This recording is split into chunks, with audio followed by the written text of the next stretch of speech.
Welcome to our YouTube channel Study with Parshar. I am Kal Robert. I am going to teach you today BBA second sems economics subject, economics for the managers, BBA semester 2. Okay, and this is the first unit, which name is Introduction and National Income. Okay, so first of all, we have one definition here: macroeconomics. In semester 1, we already studied microeconomics. This one is macroeconomics. Macroeconomics is the study of how economies perform and how large scale economic factors interact. कैसे economy perform कर रही है large scale पे, वो दोनों कैसे एक दूसरे के साथ इंटरेक्ट कर रहे हैं, कोऑर्डिनेट कर रहे हैं, इसका स्टडी करना उसको मैक्रो इकोनॉमिक बोलते हैं. It examines the behaviour of the entire economy. ये स्टडी करना मतलब कि एग्जामिन करना पूरा बिहेवियर इकोनॉमी का क्या है. मतलब ये बहुत बड़े स्केल की बात हो गई, including markets, including business, including consumers and governments. तो ये समझना बराबर, ये बहुत लंबी चौड़ी बात हो गई. Macro economic works a study on the large scale to see entire market, entire consumers, entire businesses, even the governments. ठीक है, सीधी सीधी इसका जो डेफिनेशन समझ में आया था वो यही है, और आपको यही लिखना है. आप इसके स्क्रीनशॉट लेके चलना तो आपको आगे दिक्कत हो नहीं. आगे बढ़ते हैं. दूसरा है what is the scope in macro economics. पहले तो स्कोप क्या है ना, उसका मीनिंग क्या वो समझना है. तो स्कोप मतलब कि आप कहाँ पे मैक्रो इकोनॉमिक को बखूबी यूज़ कर पाते हो, कहाँ पे उसको बखूबी यूज़ करके, मतलब उसका यूज़ करके आप अपना बिजनेस या अपना जो पर्पस है उसको सही से इम्प्लीमेंट कर पाते हो. तो स्कोप है national income. Entire macro economic को स्टडी करना तो नेशनल इनकम क्या है वो जान सकते हो. दूसरा, इंटरनेशनल ट्रेड क्या है, इसके बारे में you can get exactly idea because you are going to study about the whole market. Okay, तो ये इंटरनेशनल ट्रेड का भी आपको अच्छा खासा नॉलेज दे देगा. Third one is business. You will all in definition they also declared that this is the study of business also. अब businesses को स्टडी करना तो ये तो स्कोप हुआ ना. You can gain something knowledge and you can implement in your business, so you can earn well, you can do a good business. ठीक है.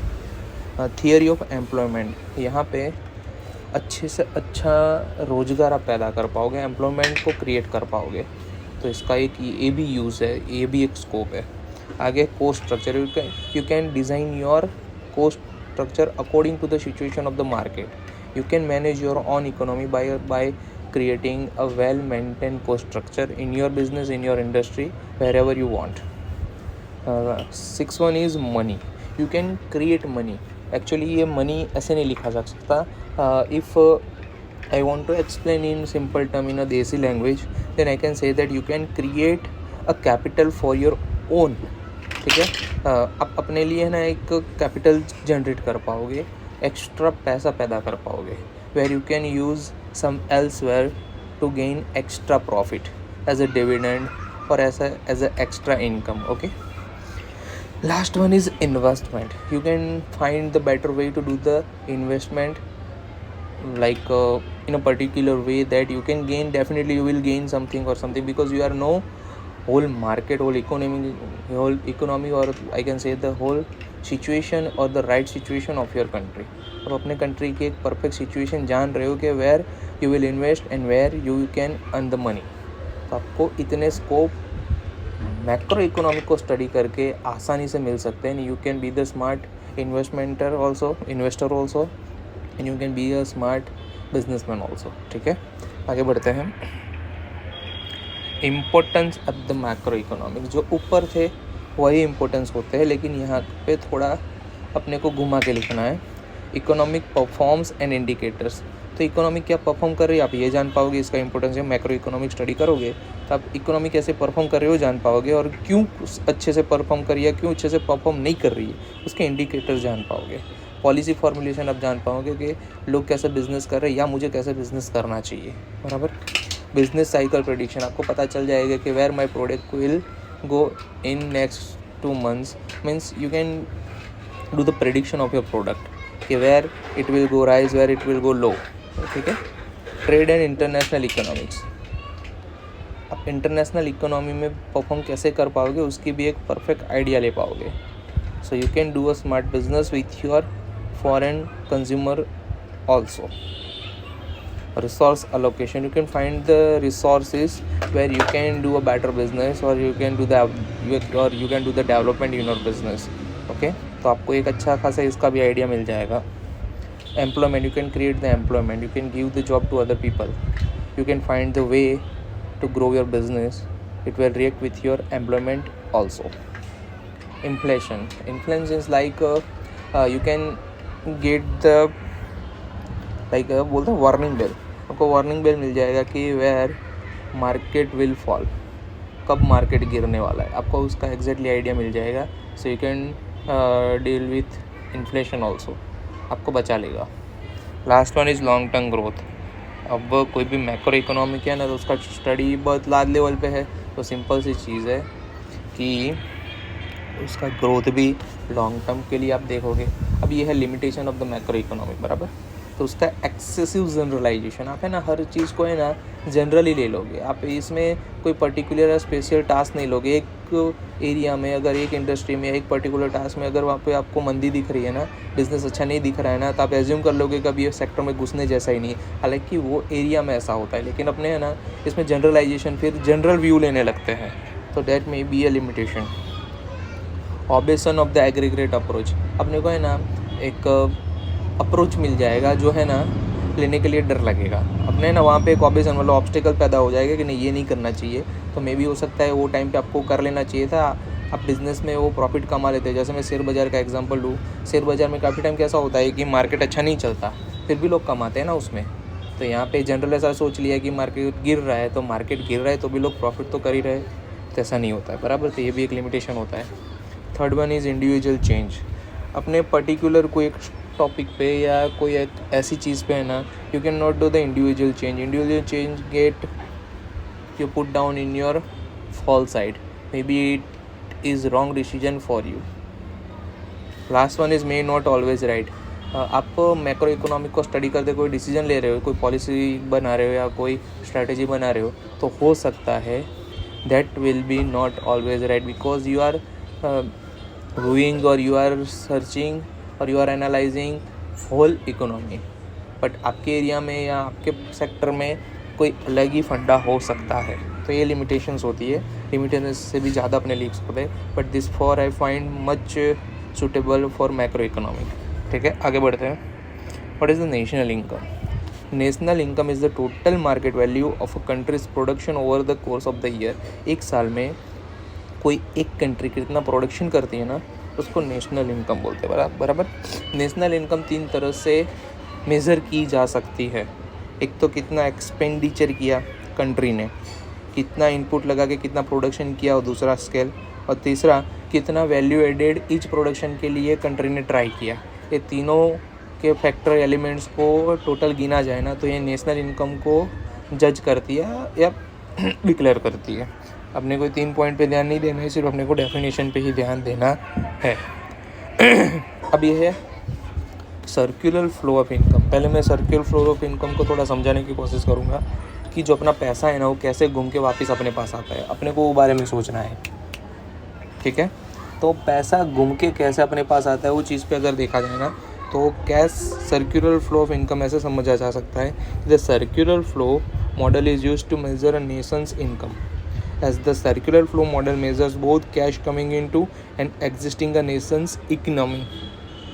It is also used to gauge the interconnectivity between the sectors, as a fully robust and strong economy will have interaction between the components. अब ये देखो थोड़ा मज़ा आएगा। एक house hold है, ये एक फर्म है। हाउस होल्ड का पैसा लैंड, लेबर, कैपिटल, एंटरप्राइज के थ्रू, फैक्टर सर्विस के थ्रू फर्म में लगता है। फर्म में वो पैसा गुड्स एंड सर्विस के थ्रू हाउस होल्ड में आता है, एक चीज़ हुई। दूसरा अंदर का सर्कुलेशन देखेंगे, consumption expenditure on goods and service firm में लगेगा, firm rent, wage, interest and profit के द्वारा वो अपने को देगा। ये पैसा घूमता ही रहता है, बराबर। तो ये आपको एक्सप्लेन करना है। आप इसको कोई भी एक एग्जांपल लेके भी कर सकते हैं या ऐसे भी कर सकते हैं। फिर आगे चढ़ते हैं, main topic GDP, gross domestic product. तो इसका एक छोटा सा डेफिनेशन है। Gross domestic product is a measure of country's economic health. It is the total value of goods and service produce within the country's border. याद रखना है, within country's border. If it is about the within country's the border then it will be the GDP। अगर country's border की बात नहीं चल रही तो आगे कोई एक नया पॉइंट आएगा जिसको GDP के अलावा कुछ और बोलेंगे। तो ये एक चीज़ याद रखना, बराबर। आगे बढ़ते हैं, NDP को बोलते हैं net domestic product. Net domestic product can stand for net domestic product. It is a key indicator of a country's economic growth. It's calculated by the subtracting depreciation from the gross domestic product. GDP में जो counting मिलता है, अपने को GDP मिल गया, उसमें से फिर डेप्रिसिएशन को माइनस कर दिया तो अपने को NDP मिलेगा। सिंपल सा ऐसे ही याद रखना है और ऐसे ही लिखना है। अब आएगा GNP, gross national product is measure of a country's economic activity. It is total value of all the goods and services produced by a country's economic over a specific period of time.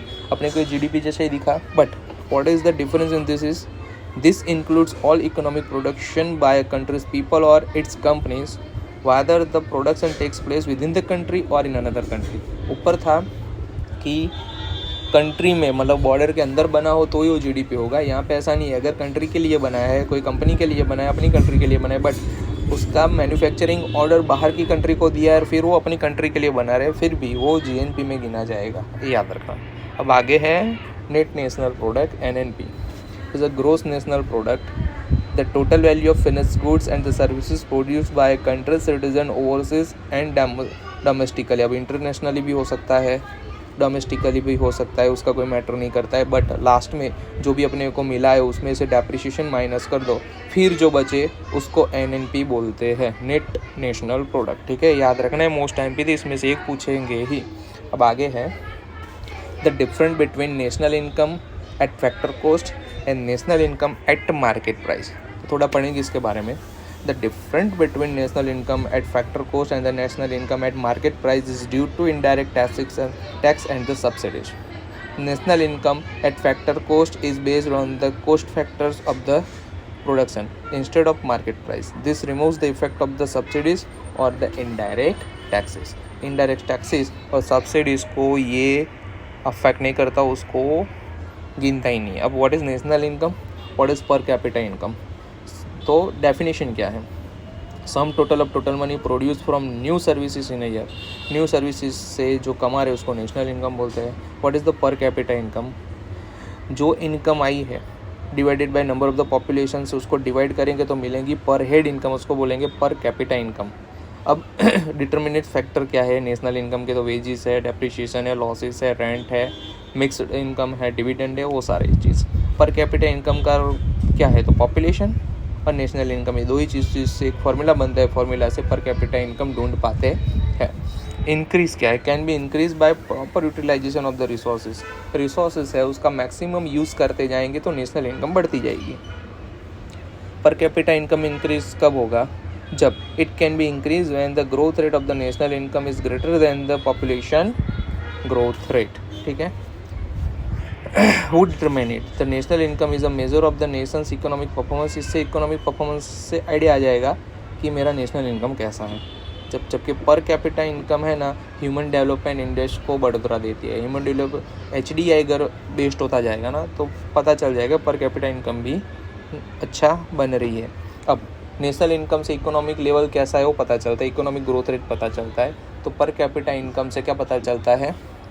अपने को living standard का पता चलता है। अब method of estimating the national income, देखिए इसकी बहुत सारी मेथड है, बराबर। बट जो परफेक्टली इंडिया यूज़ कर रहा है या अच्छी अच्छी कंट्री यूज़ कर रही है ना, मैंने यहाँ पे वो दिखाने की ट्राई करी है। तो first one is expenditure method. कोई कंट्री कितना एक्सपेंस कर रही है ना नई प्रोडक्ट बनाने के लिए, नई टेक्नोलॉजी को एडॉप्ट करने के लिए, तो यहाँ से पता चलेगा कि नेशनल इनकम के पीछे कितना ग्रोथ रेट चेंज आएगा, कितना चेंजेस आएगा। तो एक एक्सपेंडिचर मेथड से पता चल सकता है कि नेशनल इनकम कौन से लेवल तक जाएगी। अब मैं इसके बारे में थोड़ा पढ़ूंगा तो आपको और मज़ा आएगा। This method measures national income as the total spending of the final goods and services produce within a national during a year. It combines the consumption, investment, government spending and net exports। ठीक है, आगे है GDP. अब GDP gross domestic product, इससे भी पता चल जाएगा कि what is the national income. बराबर, इससे भी काउंटिंग हो सकता है ना कि you can take the idea या you can take lump sum judgement about what will be the national income or what is the condition in the market of one particular country। तो GDP is I can say that GDP is one of the best thing to determine the national income। बराबर, this is the most common national income formula economists use। मैंने बोला वैसे ही GDP or the gross domestic product is the aggregate value of all the goods and services produced in a nation during a set period of the time। ठीक है, आगे है value added matter. This one is new for you, maybe you were are not aware about this, but simple चीज़ क्या है कि कोई चीज़ को है ना और स्मूथ और अच्छा और मॉडर्न बनाना। This method is also known as the product method और output method. It calculates the national income by taking the value added to a product during the various stages of the production into an account. Right, आगे है veg. Veg मतलब कि कोई बंदा काम कर रहा है तो उसका पर डे का एक मजूरी, एक पगार।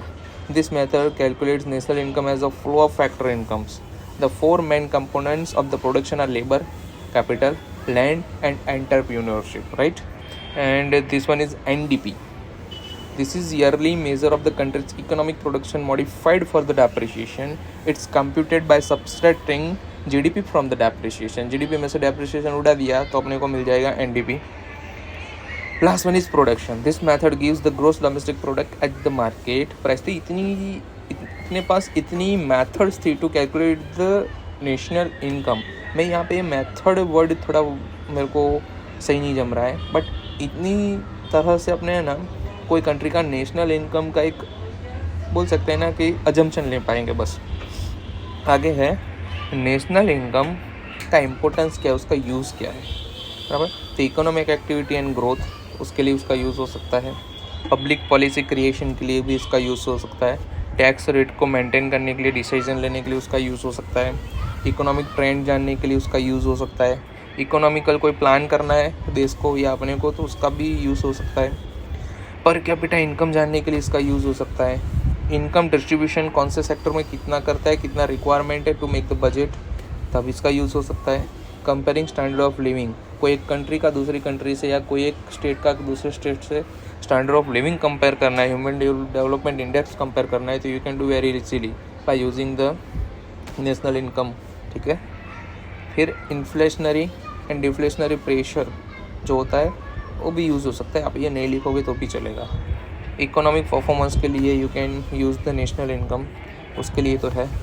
इनकम डिस्ट्रीब्यूशन एंड इनइक्वालिटी, कहीं पे इनकम डिस्ट्रीब्यूशन हो रही है या इनइक्वालिटी हो रही है, प्रॉपर वे से हो रही है कि नहीं हो रही है, इसके लिए भी आप नेशनल इनकम को गिन के ये सब आप कैलकुलेट कर पाओगे। This is the main source.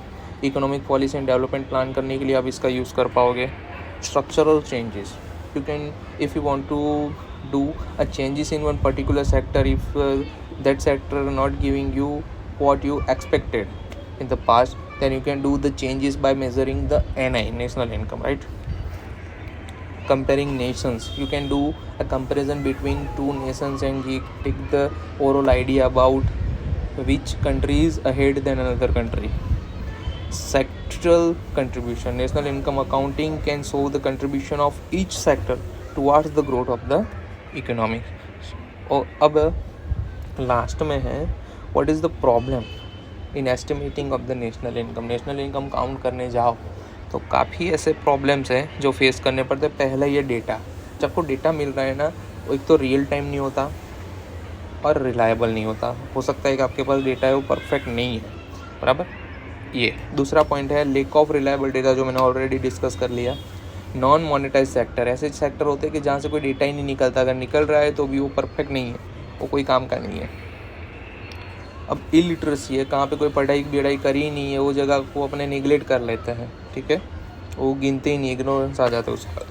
फिर रीजनल डाइवर्सिटीज़ वो भी प्रॉब्लम क्रिएट करती हैं। एडमिनिस्ट्रेटिव और एरिया चेंज होता है तब भी यहाँ पे दिक्कत आती है। You can not take generalise judgement that यहाँ पे भी ऐसा ही होगा, हर जगह पे एक जैसी सिचुएशन नहीं होती, एक जैसा मार्केट नहीं होता है। कंसेप्चुअल डिफ़िकल्टीज़, यहाँ पे कंसेप्चुअल डिफ़िकल्टीज़ 110% आपको फेस करनी ही पड़ेगी, बिकॉज ये बहुत बड़ा बोल सकते हैं ना कि कंसेप्ट है, हर जगह पे एक जैसा अप्लाई नहीं होता है, हर सिचुएशन में हर टाइम में एक जैसा अप्लाई हो ही नहीं सकता। यहाँ पे ऑलवेज डबल काउंटिंग हो सकती है।